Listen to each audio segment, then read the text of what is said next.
Oh my gosh. Starting early. Fire Heupel, full effect. It's been a long time since we've had any fire Tennessee coaches signs from Naveen on the show. Um, is that how we're feeling right now, Naveen? Yeah, dude, I'm gonna stay up for a while here, but really, what I'm saying is, Josh Heupel is a good coach. He's not a great coach. He's probably going to be, a great offensive coordinator someday. But in terms of a national champion, consistent playoff guy, I don't think he's the guy. So that's my message to fans right now. What a shit game. Uh, Yeah, man. Uh, Dude, it I was was so terrible. embarrassed. Like, I couldn't even return to my mansion. I'm at the satellite office right now. So it's like, wow, this team doesn't even deserve me to be in the mansion anymore. Obviously, we lost to Oklahoma by 30, 6. yeah, 33-27. Not really the best uh, performance, really. Who is the best player of the game? Probably their kicker, honestly. Yeah. Uh, Short Shorts McGee Yeah, them was Daisy Dukes on out there just cheek. smashing them. He was he was cheeked up and he was really hitting.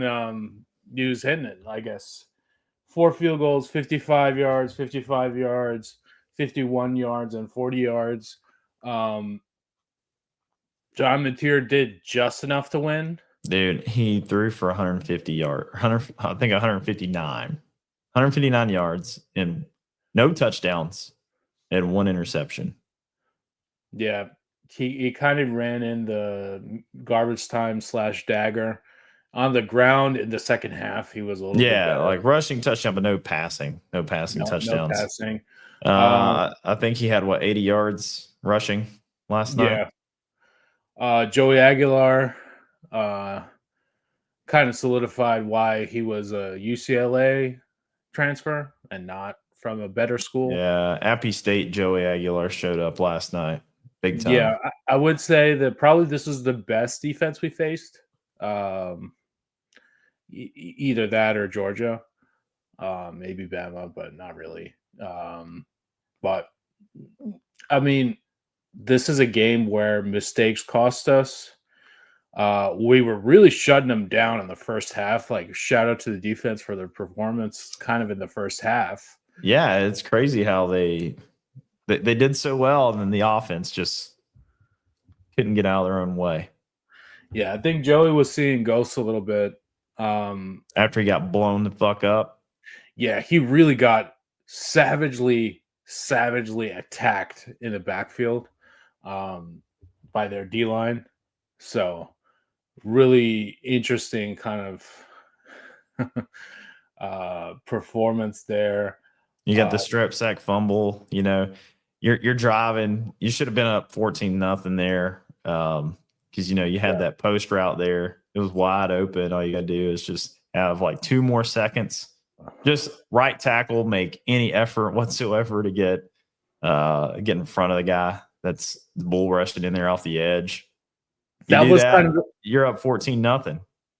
the point where I had a feeling we're going to lose because that was a Yeah. full When demoralization. when Miles Kitselman got his ass dragged for like 45 yards down the field, Yeah, and the guy still scored. You yeah, knew you knew the night was going to be frustrating, to say the least. Then you got Max, hmm good old Maximilian there. What a swing! Really, a 6-point swing there. yeah. Um, he misses that 37-yard kick. Same distance he missed against Georgia, 37 yards. Yep. So got kicking problems. Uh, we As he got goes, we go. Kind yeah, of. we got We need him. offensive line problems popping up. It's just you got our quarterback throwing to the other team all night. It was just a bad performance. And what's frustrating about it is you're better than Oklahoma. You are the better team. Yeah, like what I notice nowadays is Josh Heupel is a good explosive play guy, but 10 to 20 yards, other teams can succeed. Specifically, Alabama and what we saw last night. But we cannot get that going in the second half of games versus these big teams, and it really is to our detriment. It it shows up like we can't get the third. Like we were getting so many third down conversions because of like super dumb Oklahoma penalties. Penalties. If they I mean, didn't have, if you looked at the box score without looking at the scoreboard, you'd think Tennessee wins this game running away with it. yeah, like it looks like a 14-point win. Yeah, but 456 total yards for Tennessee, 351 for Oklahoma, 393 passing, 159 for Oklahoma. You know, Oklahoma outrushed us 192 to 63. That was probably the big difference in the game there too. turnovers. You know, yeah, and yards per play, Tennessee per play, 5.7 yards per play, Oklahoma 55. We had 28 to their 19 first downs. We were 7 to 13 on third. We had 80 total plays. They ran 64. We allowed 4 sacks. They were penalized 104 yards in penalties. We had 25. And we had 1 lost fumble and 2 thrown interceptions. Yeah. Time of possession was damn near even. 30 and 30. Their one explosive play was that run kind of after it was sealed. That huge run by the running back. So Yeah. Even the rushing yards fell down at the 1. Yeah, exactly. So that was 70 yards. So we're talking 120 yards on the ground, maybe. Yeah. So I mean, the critical 4th down, you throw to a guy who's not even looking at the ball. I think I put in the group chat like, Who is that? Like, looks like we're not dropping it this game. Bam! Right off his face, bro. Right off his face. I don't know what that was. Why are you putting a freshman in that situation, man? He's only caught 2 passes all year. I feel like we trying really to get too cute, man. Trying to get too cute. That was exactly what I was gonna say. Like, we're getting too woke for our identity. Like, we should be playing elite defense and fucking smashing the run game. A lot of runs by Joey Aguilar that just ended in nothing. Like these like draws or read option plays with Joey Aguilar. There was another major in the first half before the first 55-yarder. We didn't accept their holding penalty to move them back another 10 yards on like third. It could have been like 3rd and 25. Instead, it was like 4th and 15, and he drilled a 55-yarder. Yeah. I mean, at this point, we have to do scouting on special teams. Like, it looks like we don't do that. Yeah, since Mike Elko went back to Nebraska, man, it's just been terrible. Both sides, right? Like defending against a field goal, and then obviously kicking our own field goals. We don't do jack shit anymore. No, I think mainly the message is like kind of being a little facetious with fire Heupel, but at least fire some assistants. I think it's time. Ellerby's got to go. Offensive line coach Ellerby's got to go. I think we make Sam Pittman say no. Mm-hmm. You know, he's looking for work. Not a great head coach. Not a great head coach, but he's an elite offensive line coach. Pruitt's available. Well, he's going to Jackson State. For defensive coordinator Ed Orgeron, he's quoted as saying he would like to come back. So let's get some guys. Former defensive line coach at Tennessee, Ed Orgeron. Bring him back in the fold. And then you got the right reverend Mr. Hugh Freeze just got fired today by Auburn. Great offensive mind. Let's bring Hugh. I mean, he told his wife the night that they got engaged. He's a big Tennessee guy. He brought his wife out to the field on Neyland Stadium while they were driving down I-40. He stopped off and they went into Neyland Stadium. He told his wife, soon to be wife, hey, I'm gonna be an SEC head coach one day. I might even coach here. So, Hugh Freeze loves Tennessee. Bring him in. Joey Halzle, got to go. Uncle Fluffy, Tim Banks, got to go. Yeah. Ellerby, got to go. Because if not, Josh is going to go next year. Josh Heupel's playing for his coaching job next year. There's no way to spin it. This is year 5. You see the same old sloppy shit year after year after year. I know there's a lot of job openings right now, and we could be in their spot, but I'm not going to discount anything that Josh has done up to this point. I mean, he has kind of resurrected the program out of the muck and mud where Jeremy Pruitt and Butch Jones and Derek Dooley had left it. But good grief, man! Like, what are we doing? Yeah. I think you got to take a hard look in the mirror and say, some people are rebuilders of programs. Some people are like closers of national championships. Mm-hmm. And those are different skill sets. Like, I don't think you can take like Nick Saban and put him in like, I don't know, FIU and tell him, hey, we're 0-12, like get us to be 9-3. That's kind of the situation. Maybe Josh Heupel walked into 4-8 and 5-7, and then he kind of converted the team to be winners. We're winners right now, but that's because we play shit teams. We're not winners on the road, and we're not winners versus ranked teams. So, this year, I'll defend him to a certain degree that we've had more ranked wins under Josh Heupel than any other coach we've had, I think, since Philip Fulmer. So he's done a good job getting some big wins, but man, just the inexplicable losses like this. I was looking at this game, after the first half, I thought it was like the Florida game last year. We were just kind of, messing around, couldn't get out of our own way, and then we figured it out. We figured out how to get the win, but we just continued to be just all ho hum and lackluster coming out. I mean, we scored the touchdown out of the first half, got up 17-16 real quick, and then after that we just regressed.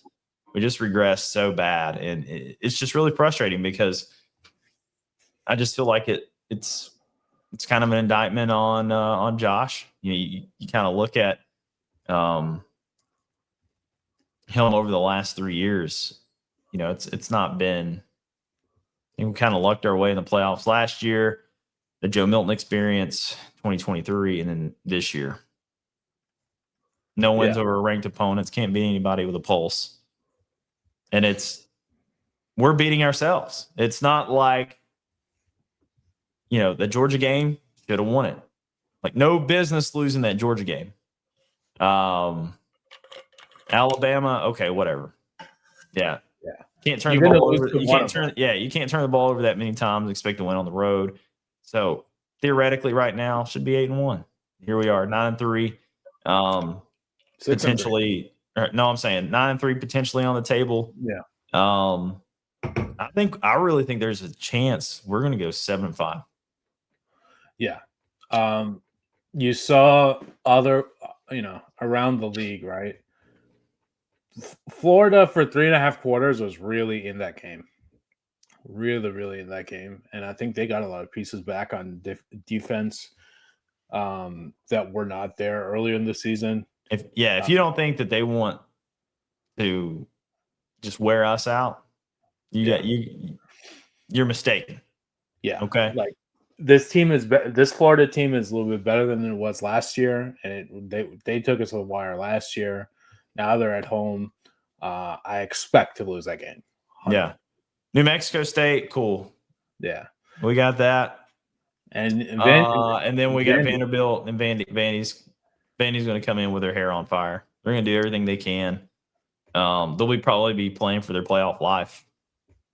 Yeah. Vanderbilt now has 2 losses.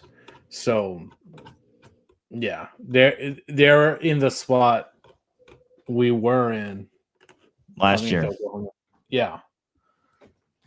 So really, I don't know. I don't know what to say in the sense of where do you think Josh Heupel's job security is? We finish out 7-5.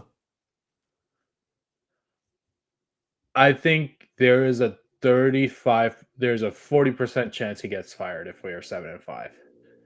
40%? Yeah. I'll probably put it more like 10% chance, maybe even lower. But I think it could definitely be one of those situations where if we come out of the gate next year slow, I could see by week 4 he's gone. Yeah, because I mean we've looked at the schedule for next year. It's not easy. It's brutal. It's very difficult. You got Texas A&M, Alabama, Vanderbilt, Arkansas. I mean, some of those coaches are going to be replacing, or some of those teams are going to be replacing their head coach. But,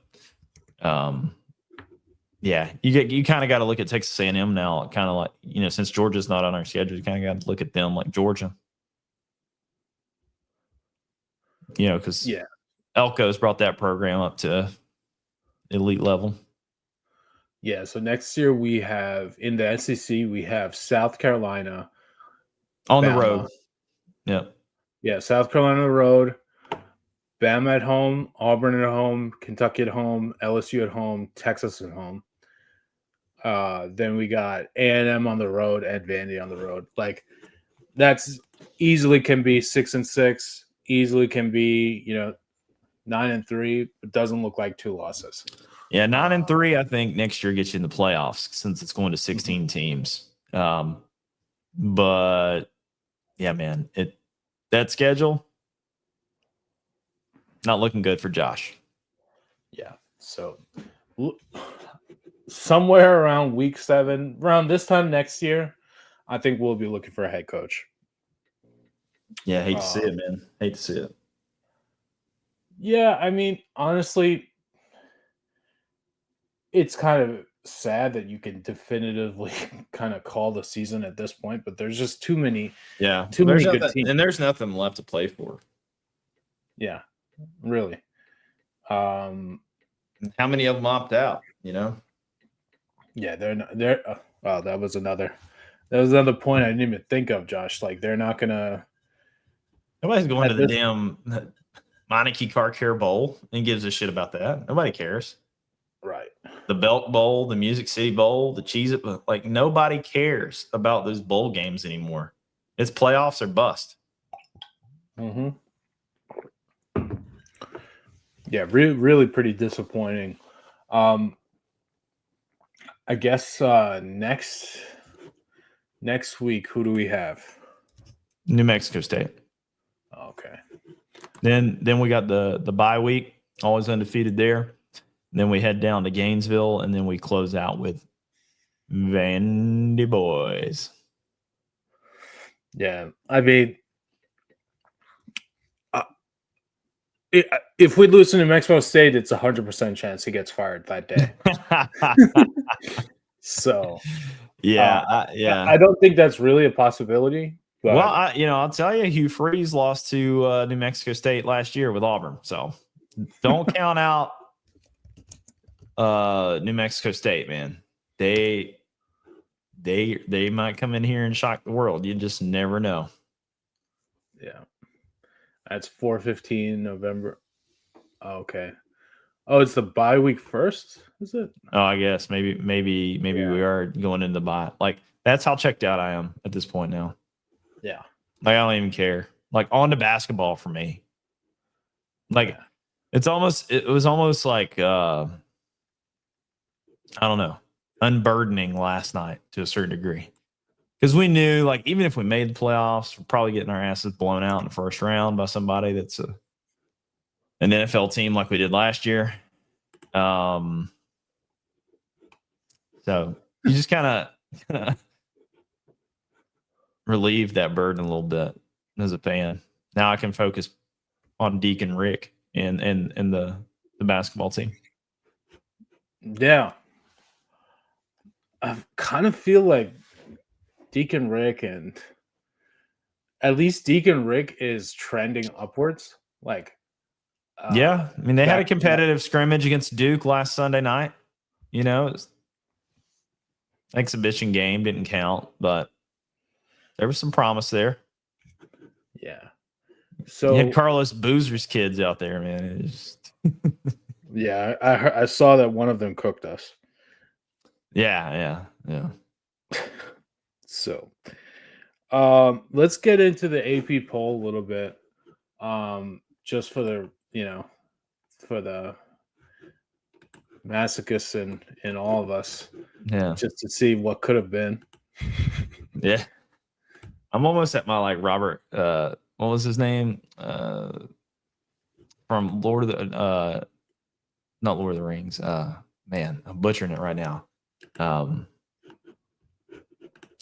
What was the first king that got killed in Game of Thrones? Robert. I don't know. I'm not a Game of Thrones. Yeah. I'll get the name. Hold on. I don't want to mess up the name because then I'll have. So it looks like, what do we have here? We have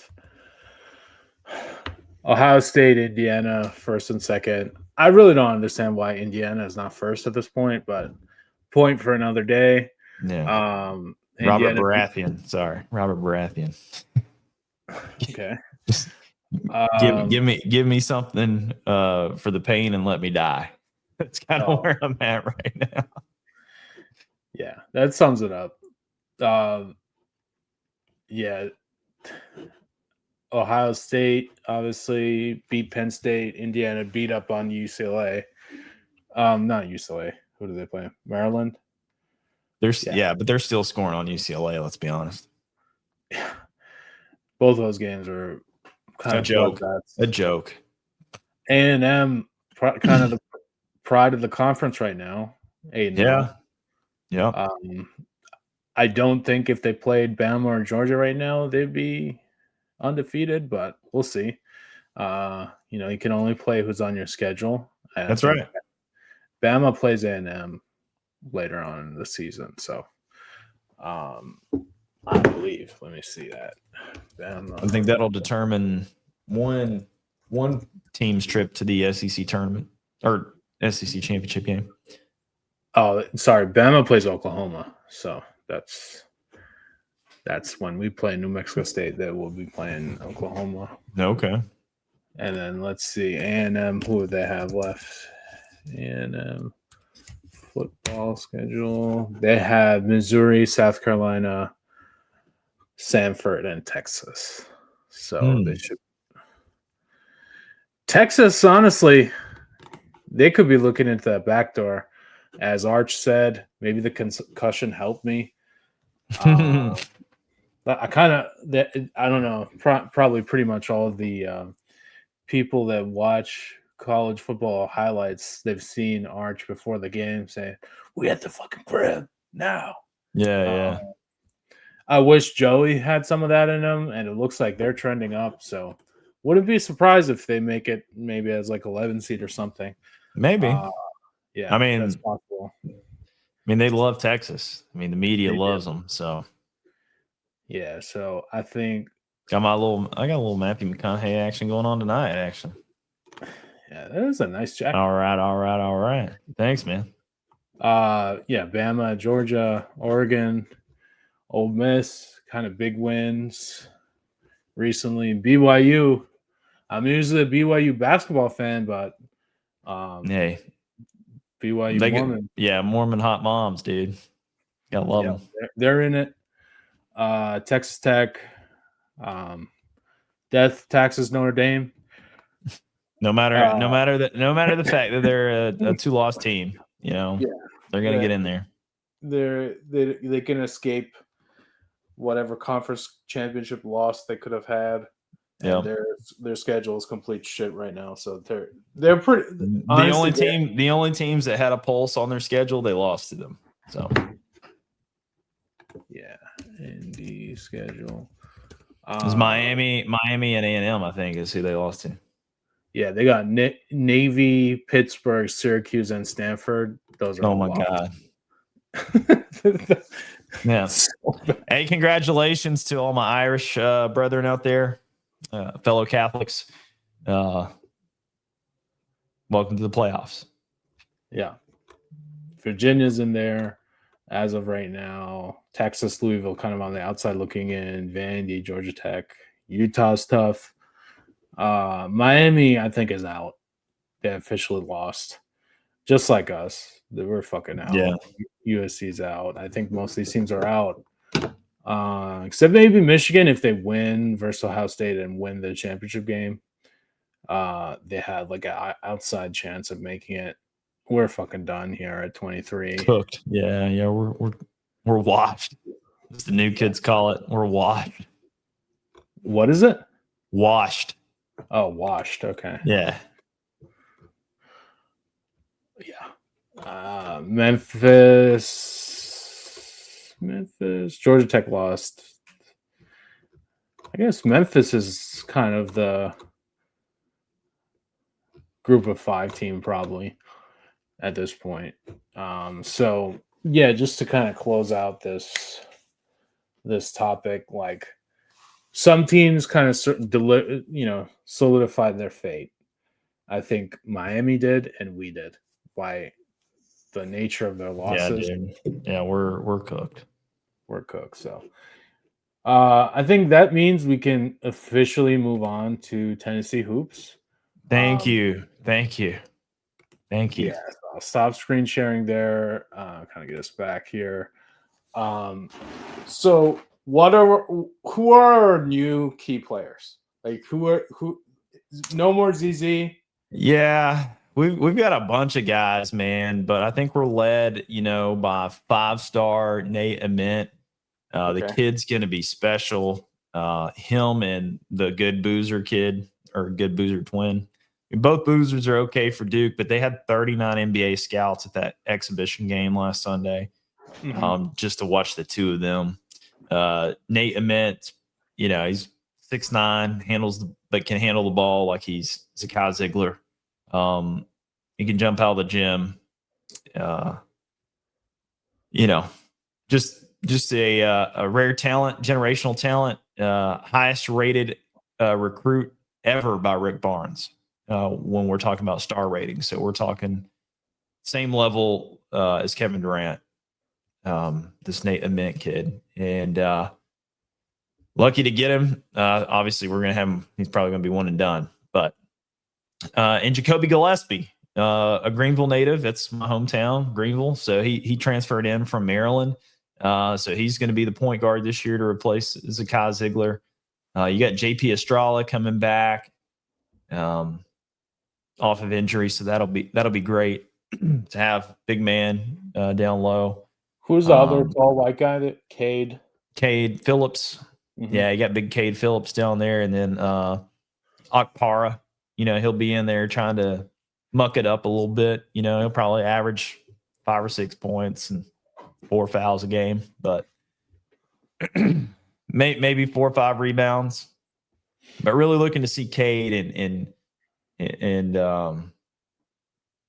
them get back, especially a lot of guys coming back from injury. So I think overall we're going to be a pretty good team. Coming back off an Elite 8 year. You're replacing a lot of talent there, but you still got some of that core identity, the I am, it's not about me mentality that Rick Barnes has always brought to his programs. Yeah, man, I really think this is going to be another deep run in the tournament. Hopefully we get to that elusive Final Four this year. We've got a good mix of talent that we had kind of left over, especially from our bigs. We got busy in the portal. got some good talent there. And then with Nate Ament on the roster, it's going to be nice.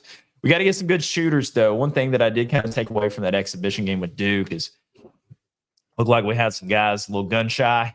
I don't know if it was just like first of the season jitters, just trying to knock some rust off. You kind of got to get in the flow of things. It wasn't a real game either. So, rotations were being tinkered with. You know what I mean? Yeah. So that's always going to happen in those kind of games. But I think a couple years ago we saw a young man named Dalton Connect just show out against Michigan State in one of those exhibition games, and it turned out to be promising for the rest of the year too. So. So who's our biggest like kind of transfer guy? Who's our Chaz Lanier or man, transfer guy? I think it's got to be Jacoby. I think Jacoby's going to be the guy that really is the glue for this team. Mm-hmm. He played his first 2 years at Belmont, and then he transferred to Maryland. So his career is on the way up. Yeah, so he's going up, and he's a scorer. And he's very good at handling the ball. So, good problems to have, man. Good problems to have. Yeah, I mean, I think at this point, kind of the usual suspects are ranked high. Purdue, Houston, Florida, UConn, St. John's are your top 5. Duke, Michigan, BYU. BYU, I know, has AJ DeBonsa, who people say is going to be the number 1 pick. Kind of supposed to be better than Cooper Flagg, but Cooper, I think, came out a year early, something of that sort. Yeah. Kentucky, number 9. And we are around 18 with kind of like the Bama, Illinois, Kansas zone. Obviously, these are just, preseason ranks, and you saw what happened preseason ranks. And they kind of go out the window, man. But I'll tell you, man, we open up against Mercer tomorrow night. There was another guy I failed to mention, Jalen Carey. He's a junior forward that transferred from Vanderbilt to us.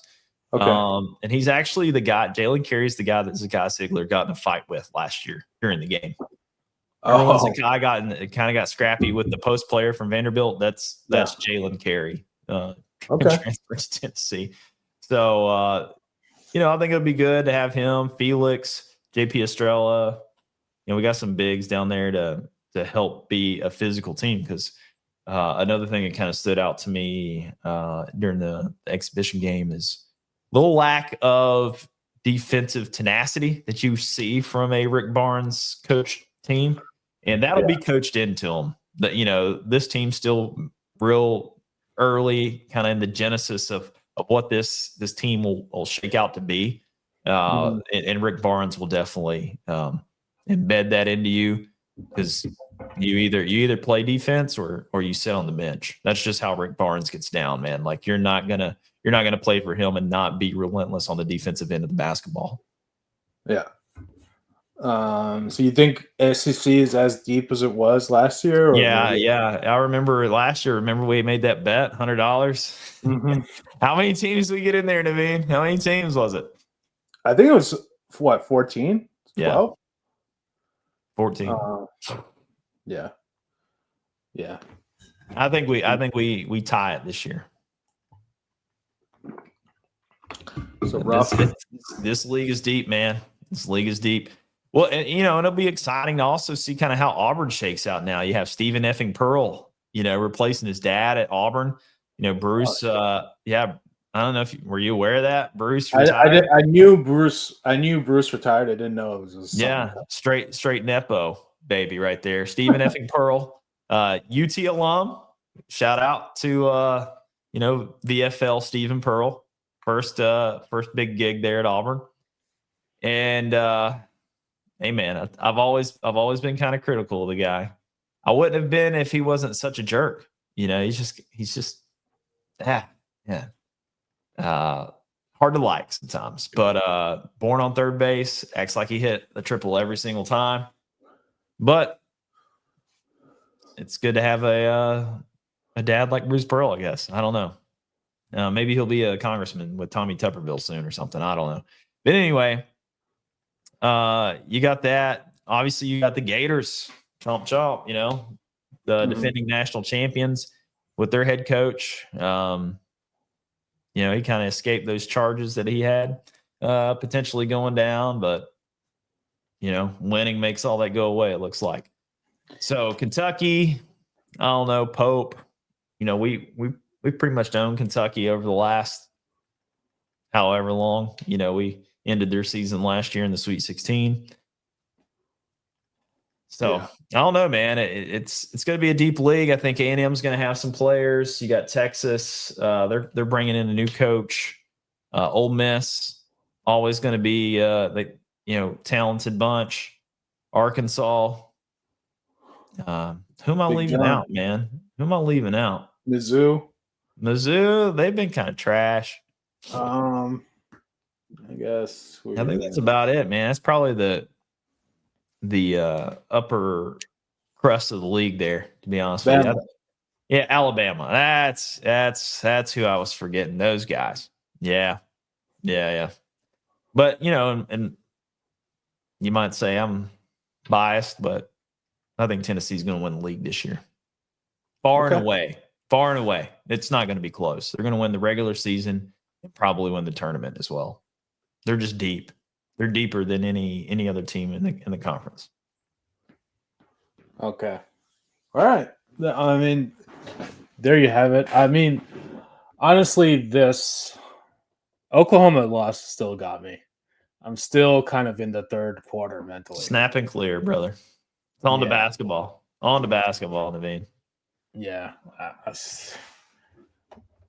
Just shocking stuff that we saw. Is it though? I think I at this point, I think it's something I've kind of grown accustomed to. Yeah, I mean, when I saw how well, so my Saturday, everybody's Saturday, right? You're watching the Georgia-Florida game. Yeah. I was kind of getting that sense we're going to lose to Florida based on how that was going. Yeah. Yeah, it's like, okay, this is a pre-loss kind of penciling that in. And then, we actually shot the bed before we even got to lose to Florida. So at this point, hard to care, but I'm still kind of just pissed off with how we performed. I'll have to turn the page. At least we got 2 sports now to disappoint us, or get our spirits again. Yeah. Yeah. What else was happening? Oh yeah. So this is completely unrelated to Tennessee, but as Tennessee was going on, I was also doing dual screen with the Dodgers. Dodgers getting the World Series, man. Yeah. Back to back. Usually seeing a bunch of Canadian people choke away a lead is joyous, but it was hard, man. You hate the Dodgers so much because they're just so easy to hate.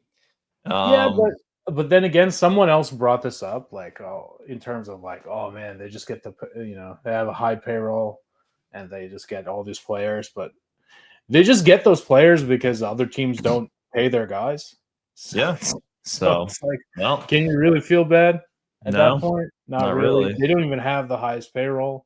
The Mets have it, and living in this area, terrible. Yeah, you see how the Mets are. The Metropolitans are. Yeah. So bottom of the NL East. So it was interesting as Tennessee was collapsing, kind of the Blue Jays collapsed at the same time. So interesting watches yesterday. But yeah, shout out Dodgers, I guess. But we will be back. I guess we'll be a little bit more Tennessee basketball focused for the next. Yeah, man, weeks. we got Mercer tomorrow night. For the fans that'll be watching this video on YouTube later, I mean, this Sunday evening. But tomorrow, Mercer, SEC Network, tune in and see that bloodbath. So, maybe might hop on, do a little reaction. Who knows? Yeah, we don't play Oh, okay. So we don't really play a ranked team until Till we we get play. into conference play, maybe, or the Maui No, we tournament. play Houston kind of on Thanksgiving time zone. Yeah, one of those Maui invitationals Yeah, and kind of then things. we start playing kind of better teams. We play Houston, we play Syracuse, We we owe play Houston. yeah, we owe them. We They play blew our backs Illinois. out in that Elite Gate game. We we owe that bunch, man. Yeah, so kind of, you know, easy schedule until we get to November 25th Houston game. Then conference play starts in the new year with Arkansas. So, we kind of get a break as a Tennessee fan for a couple, maybe 6 weeks. Wish the football could have been more meaningful, but it just turns out it isn't. We will still be covering those games. Maybe we can keep the cadence to weekly till we get into the meat of December or November and December, and we can react versus better teams. I think probably is the way we're going to go. All right. Open to more than that, but got to get myself up with seeing a ranked number up there. Naveen's the boss, so we'll see. So we'll see how that goes. Keep the weekly cadence for now, at least. All right, so Vol fans, Lock into basketball. Forget buckle about up. football. It's all good.